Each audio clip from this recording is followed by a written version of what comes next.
Welcome to another Shore Power technical lesson. In lesson 2, we will work on understanding the components of a lead-acid battery and how it works during discharge and recharge.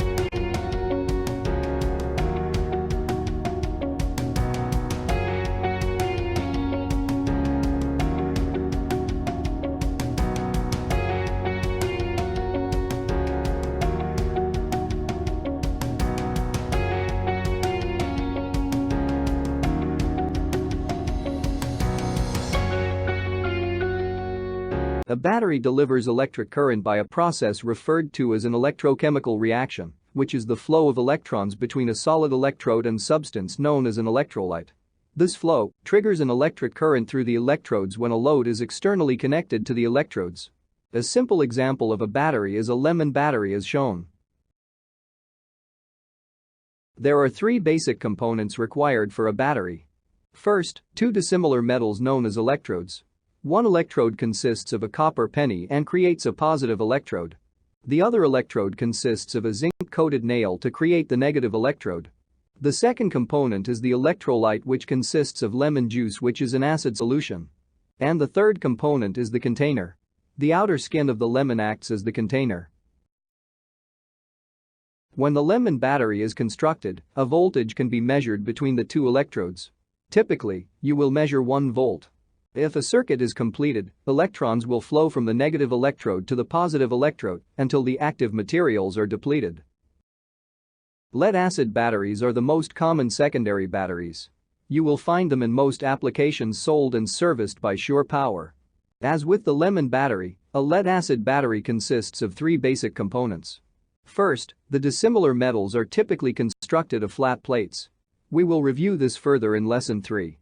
The positive plate is constructed of lead peroxide, which is commonly referred to as PbO2.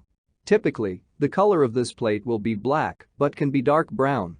And the negative plate is constructed of pure lead and is referred to as spongy lead. This is commonly referred to as Pb. Negative plates are typically gray in color. The next component is the electrolyte. Lead-acid batteries use a mixture of sulfuric acid and water and is referred to as 2H2SO4.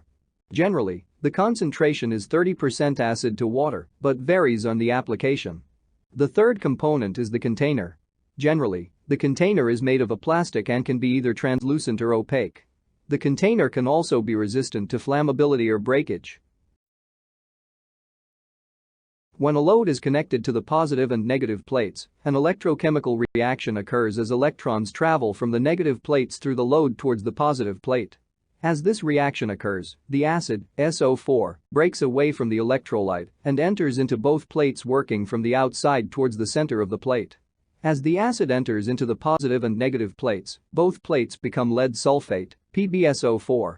If you recall, both plates must be dissimilar for a battery to work. Additionally, the positive plate gives up its O2 to the electrolyte to form water in the electrolyte. As this process continues, the electrolyte has less acid and becomes more water. Ideally, you never want to allow the process to continue to a point where there is no more acid in the electrolyte.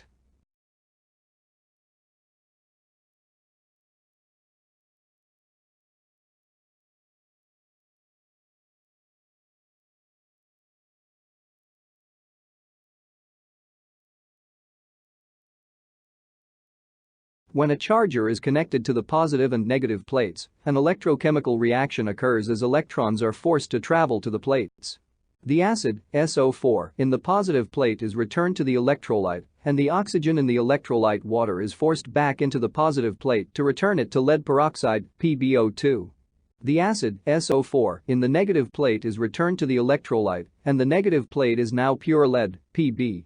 As the charging process takes place, the direct current causes electrolysis to occur, which is the separation of the hydrogen and oxygen in the electrolyte. This is visually noted by bubbling of the electrolyte and is also referred to as gassing. This is a normal byproduct of the charging process and can be minimized by limiting the charge rate and time. Overcharging or higher ambient operating temperatures will cause excess gassing.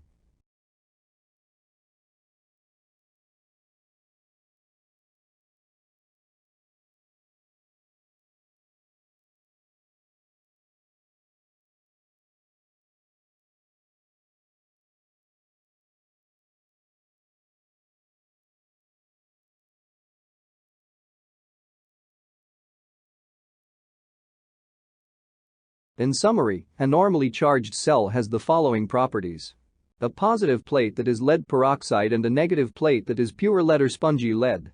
The electrolyte acid concentration is at nominal.